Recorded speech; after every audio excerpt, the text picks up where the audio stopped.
السلام عليكم ورحمة الله وبركاته أصحابتي إذا مالك سودوني دافيد كجوكتان isku soo noqod wanaagsan waxaan hadda ka bacdi samayn doonaa biidin ilaahi intaan videogan u guda galin su'aalaha aad soo weydiisaan Instagram-ka aad igu soo weydiisaan waxaan isku dayaa inaan jumco kasta biidin ilaah aan idinkaga soo jawaabo waxaanad ka heli doontaan channelkan haddii Allah subhanahu wa ta'ala nafta ii daayo haddaad nagu cusub tahay channelka subscribe si mustaqbalka videogan soo geliya ay kuu soo gaaraan waxaana laga yaabaa inaad isweydiinayso leedahay maanta okiyaalaha maxaad u soo xiratay maxaa jira horta waan idinka yara mashquulay oo mashquulna ma ahayne madaxa iska kii xanuunaya maalmaha kan oo dhan madax xanuunka inta badan markaan dareemo iftiinka tirada badan wuu idhibaa dee qofka Mareykan jooga wuu garan karayaa markuu hadda baraf ku da'o dhulkoo dhan wuxuu noqdaa cadaan markaas banaanka markaad u baxday iftiinka dhan waa ku dhibaya marka haddana nalalkan aan wax ku duubayo ayaaba sii dhibaya marka taas ay u kaliftinaan inaan xirto okiyaalaha inaan xirto marka maanta iska dulqaatay indhihii Chinese-ka yaryara baan idinka qariyay markaan intaa ka gudbo kaftanka iyo intaa yaran doonay inaan idila wadaago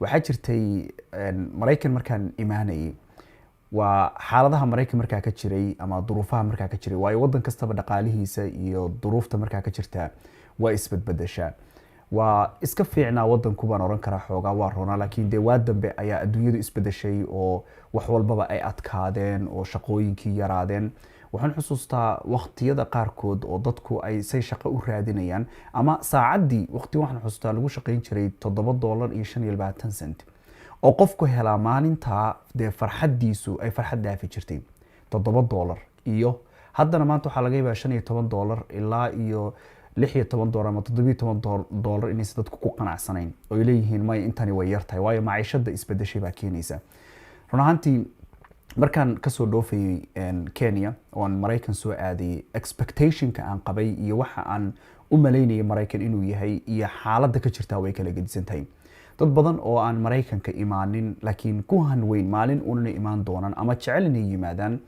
waxay aaminsan yihiin Mareykan haddii aad tagtid noloshaada oo dhan waxay noqonaysaa sidii aad adduunyada jeclayd waa sax waa xaqiiqo laakiin hal mid baan idin hubaa halka mid ay tahay qof kastaana dee inuu ku soo talagalo Mareykan inaad wax noqotid adigu naf ahaantaada aad qof meel ka soo baxay noqotid waxay kaaga baahan tahay hawl adag oo tiro badan easy kuma imaanayso ma fududa sida maanta xagga markaad joogtid Afrika sibay u adag tahay noloshu laakiin markaad Mareykan timaadidna si kale u adag tahay dad badan baa u haysta waxyaabihii aan Mareykan markaan nimid aad ka wala yaabay waxay ahayd ama qof kasto yimaadaaba uu la yaabi doono markaad timaadid horta dad tiro badan oo wadooyinka socda ma arkaysid waxaad arkaysaa un baabuur ordaysa waan xusuustaa markaan nimid daaqadan istaagaa subaxii banaankan fiiriya galabkii banaankan fiiriya wax socda male baabuur socdo muraayiduhu u dalacan yihiin un baa dhulka maraya ama waxaa laga yaabaa islaam waayeela ama oday waayeela oo aygiisa soo socodsiinaya ila eeyaha waa la soo socodsiiyaa wadankan I think ina TikTok-gana ku aragtaan ay la leeyahay maaragtay waa lagu soo socodsiinaya intuu ordo xarigii qoorta loo suri jiray la soo ordayo waad aragteen eeyaha wadankani waa la yaab bay leeyihiin marka waxyaabaha marka inta badan wadankan dadku ay kala kulmaan caqabadaha kala kulmaan ayay maaragtay tani kamid tahay marka ugu horeysa marka wadanka timaadid xoogaa waa struggle garaynaysaa shaqaad raadinaysaa badi dadku dee driver license inaad heshid waayo shaqooyinka badankooda markaad apply garaynaysid ama xireenaysid ama buuxsanaysid waxaa lagu oranayaa license ma haysta ama driver's license ma leedahay ayaa lagu oranaya dadku badi taasi horta marka ugu horeysa ay dadaal ku bixiyaan adigu waxaan oran karaa sanadka ilaa labada ugu horeysa qofku markuu Mareykan yimaado xaaladiisu iska jahawareer badan oo ayaa iska jira gaar ahaan qofka markii dee ehelo iyo dad ma aragtay ka soo horeeyay haddii hooyada walaalaha ay ka soo horeeyeen dee markaas arintaadu waad ka duwanaanaysaa dad badan laga yaabo inaad isweydiinayso leedahay Mareykanka dadkoo dhammaan wax ma wada qabsadaan miya dadkoo dhammaan wax ma wada haystaan miya maya dadku badankoodu halkan jooga wax way qabsadaan laakiin dad fara badan oo haddana waxaa jirta saas oo ay tahay waxba qabsan oo ka faa'iideysanin fursadan qaaliga ee hortaala sharcigan ay haystaan ammaankan ay haystaan cuntadan ay haystaan guryahan qurquruxda badan ay degan yihiin dad badan oo ka faa'iideysan baa jira oo waqtigooda game ciyaar maxaan idhaahdaa meelaha asxaabta iskala soo sheekayso magaalada iska soo warwareeg way jiraan way badan yihiin laakiin badankoodu dadku dee qofku wadankan fursada u haysto siduu wuxuu la soo bixi lahaa wuu garanaya ujeedada marka hadda aan video ku keenay waxay ahayd oo khusaysa dhinaca noloshayda waxaa jirtay waqti soo maray waxaan u maleynayaa markii de ka bacdi aan guursaday baan qisadeedii ama sheekadeedii hore ku soo gabagabay oo kaliya waxaa dhacday ilmihii ugu horeeyay oo markaa noo jooga ayaa xaaladu adkaatay noloshayada waayo waa laga yaabaa inaad isleedahay noloshu wax walbaba ma iska fiicnaayeen oo wax walba ma hagaagsanayeen, laakiin maya, duruufo waxaa jiray qaarkood adkaa oo na soo maray. waxaan idinla wadaagayaa marka qisada tan, waxaana rabaa qof kasta oo ciriiri dareemaya nolosha inuu ku niyad degsado, ogaado in waxa kan iska caadi tahay, adduunyada dadku ay maraan, kabacdina laga kabto oo laga baxo. jab kastoo kusoo gaaraba waqti baad ka kaban doontaa. waxaa dhacday marka muddada tan, waxaa dhacday aanu ilmahayaga ugu horreeyay markaa uu joogo dee xoogaa buu leegyahay. markaa waxaa dhacday waqtiga kan shaqo la-aan baan noqday oo shaqadii baa iga soo dhammaatay. shaqadii markay iga soo dhammaatay iyadu wax badan igama aysan dambeyn. waxaan u malanayaa 2 bilood ama 3 bilood meelaha ayay iga dambeysay. iyadina shaqo la-aan bay soo noqotay. labadayadii ma shaqayno. markaan waxaanu meel oran karno waa noo yaalaan ama aan isku dabari karnaa ma jiro. waxaa dhacday habeenka marka bishaas marka iyadu shaqadii kasoo dhammaatay, aniguna ma aan shaqo la-aan ahay oo guriga iska dhex joogo, baanu labadayadu marka ka fakaraynaa. waxaanu leenahay kirada see u bixin doonaa bishan. walwal iyo walaac adduun. kiradii adaa lagaa rabaa, dowlad waxba kuma siiso. korontadii adigaa lagaa rabaa, baabuurkaaga canshuurtiisii, wax walbaba adigay kusoo fiirinayaan. labadayadii marka way nagu adkaatay, waayo xaaladda markaa jirtay noomaynan saamixinaynin. waxaanu shaqo raadino oo maalinba meel buuxino oo subax kasta la kalaho oo duhur kasta aan maaragtay soconno oo kalahaadii subaxii galabtii ay ku dhammaato, shaqo la raadiyo. bishii waxay soo gaartay 25 iyo 26. waqtigu marka mushkilad ay ku haysato ama caqabad ay ku haysato, subxaan allahi alcadiim, wuu degdeg badan yahay. wax walbaba waa kugu soo ordayaan, waxaad leedahay ma adigaa lagugu dalleeyay. waan xusuustaayo 25 bisha markii la gaaray kiradii waana sugaysaa, waxba ma hayno, waxaan ku bixina ma garanayno. markan waa laga yaabaa inaad istiraadid oo ilmaha caana maxaad uga dhigayseen iyo wax lamida. waxaa jira wadankan Mareykanka dumarka waa la daryeelaa, markay dhalaan waa la daryeelaa. oo waxaa jirta wax la yiraahdo week program oo ilmaha iyo hooyada loogu talagalay. jeegag baa la siiyaa, gabadhu waxyaabo qudaara iyo caanaha cunuga iyo waxaasaa lagu soo iibiyaa oo dowladdu way siisaa. ilaa waxaan u maleynayaa waqti baa jirta, ma 2 sano ama sanadba wax saas haddaanan qaldanayn baa la siiyaa ilmaha. week programkaasa marka anagu caanihii cunugii ma awoodi karno oo caano ma soo gadi karno, war xataa diaper ma soo gadi karno. ayaa waxaa dhacday qof baa iyada usoo sheegay, wuxuu yidhi week program aad gashid. marka week program markaasaa noogu horreysay. week program bay markaa iyada iska soo register garaysay, saasaa marka wiilkii caanihiisii iyo uu ku helayay. waxaa dhacday xaaladan waqtigan aanu ku dhex jirnay, adigu 25 bisha markii la soo gaaray, 26 la soo gaaray, habeenka ka dambeeya waa kasii walwal badnaa. waan xusuustaa markaan bisha 20keedii soo galnay baanu aniyadu fakarnay. waxaan isweydiinay sideen u dabari doonaa kiradan, sideen guriga kan isaga bixin doonaa. macnaha labadiiba bal caqli inaan isu keeno. si kasta waa yeelnay, wax caqli waa noo soo bixi waay. habeenkii iyadoo madaxuna daalay baanu seexanaa. subaxii waxaanu soo kacnaa salaada subax anagoo walwalsan oo walaacsan. habeenkii hurdo badani kaama soo dhacayso, waxaad ka fakaraysaa say isaga bixinaysaa biilashii, sidee waxa kanu kala dabari doontaa. adiga dhan waxaa kuu sawiran iyadoo qofkii dadkii guriga lahaa ku yimaadeen oo kuleeyihin gurigan marka waa kaaga dhamaatay nooga bax, ama alaabtaadii guriga lagaaga xirtay, ama maaragtay eviction notice laguu soo diray. waxyaabo badan baa noo sawiran anagii. waxaa dhacday habeenkii maalintii dambe ayaan waxaan idhi waxaan aan samaynayno oo dhanba walaalay hal wax baa inaga qaldan baan u malaynaynaa. labadeedii waxaan aragnay intaan waxaan ku dhex jirno dhanba inaanu waqti gooni inta samayno aan ilaahay gacanta u hoorsano ma dhicin.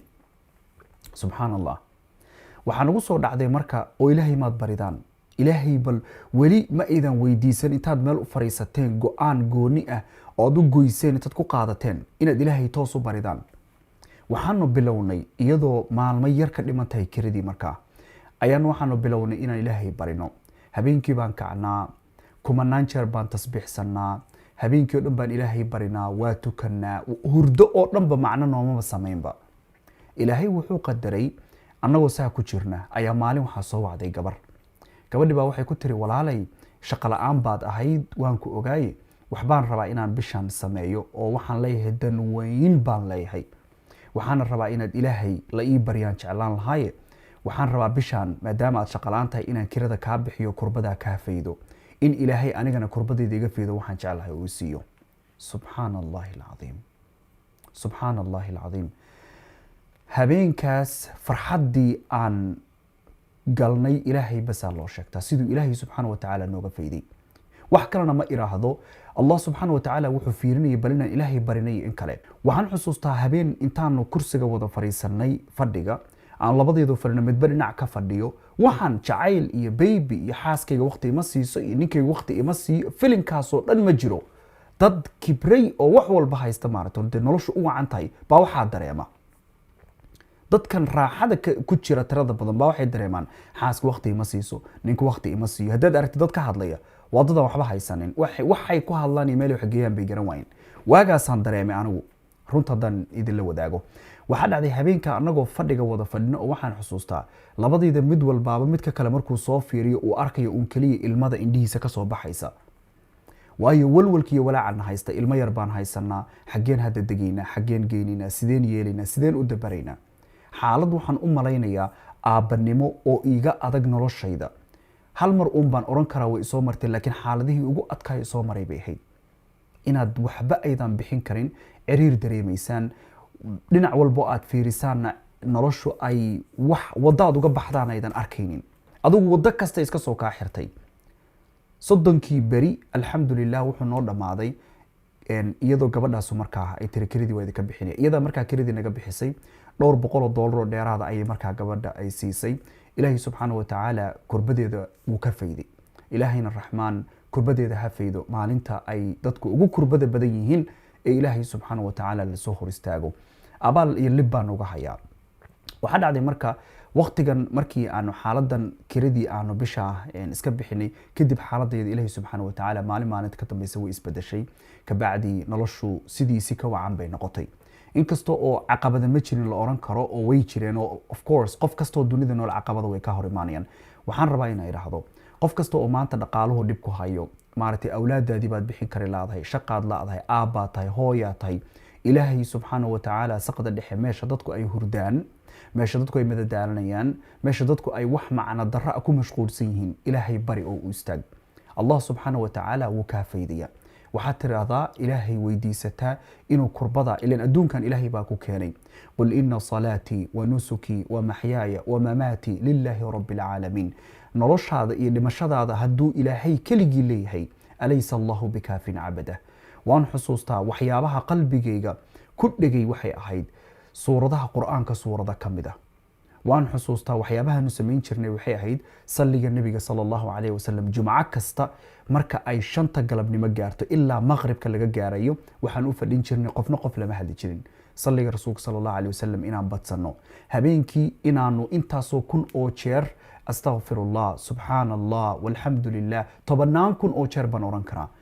gabalkuba hadduu dhaco labadeedu midba midka kale ma aqoon. odagaygu ima siiyo sariirta, iyo islaantaydu sariirta ima siiso, iyo maxaan idhaahdaa islaantaydu waqti ima hesho, iyo islaantaydu waa mashquul, iyo waxyaabahan dadku hadda ku mashquulsan yihiin. qof ka hadlaya markaan arko waxaan xusuustaa waaga, waxaan arkaa qofkani inuu barwaaqo tiro badan ku jiro, wux kale uu sheegana garan waayey. marka haddii ay xaaladdu maanta kugu adag tahay, aabba tahay, hooyo tahay, ilaahay in fara badan bari. maraykan run ahaantii been idinma sheegayo, waxaan ka filanayay iyo sawirkaan ka haystay markaan joogay Africa iyo sawirka runtahay inta ka jira waa laba shay oo kala tagsan.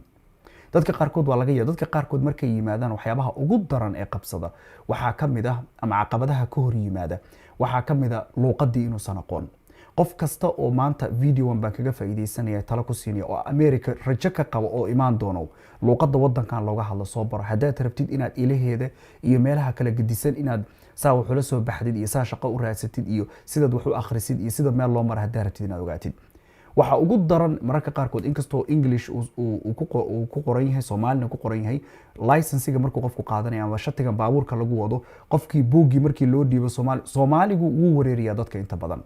adoo akhrinaysid ba haddana hadhow imtixaankii 15 goor kusoo dhacaysa. marka waxyaabaha caqabadaha ee wadankan lagala kulmay ka mid tahay. mar baa ka sheekayn doonaa si gooni ah Maraykan dadku markay yimaadaan processka iyo maxay maraan iyo maxay la kulmaan iyo caqabadaha ugu daran ee wadankan yaalla muxuu yahay, xaqiiqooyinka maartay ka jira maxay tahay. laakiin qof walba oo hamigiisu uu yahay, waxa dhici karta Nairobi inaad joogto la sugaysid, Maraykan u soo socotid, isku day intaad islii wareegi lahayd ama meelaha saaxiibada iyo waqti iyo filimo iyo aad ku mashquuli lahayd, soo baro luuqadda Englishka intaadan Maraykan dhex imaanin. si weyn bay ku kaalmeyn doontaa, ila fara badan iyo albaabo badan baad ku furan doontaa. hadday noqoto haddii kale waxay noqonaysaa inaad waqti tiro badan ku bixisid luqadda ingiliishka inaad baratid dhinacii waxbarashada markay noqoto mar baan idin faahfaahin doonaa ka hadli doonaa laakiin hadduu dhibaato ku qabsato ama mushkiladii ku haysato ilaahay subxaana watacaala ha iloobin ilaahay bari in fara badan ilaahay waa kaa dulqaadaya waana kaa feediya dhammaantiin meel kastoo adduunka aad ka joogtaanba wasalaamu calaykum waraxmatullaahi tacaala wabarakaatu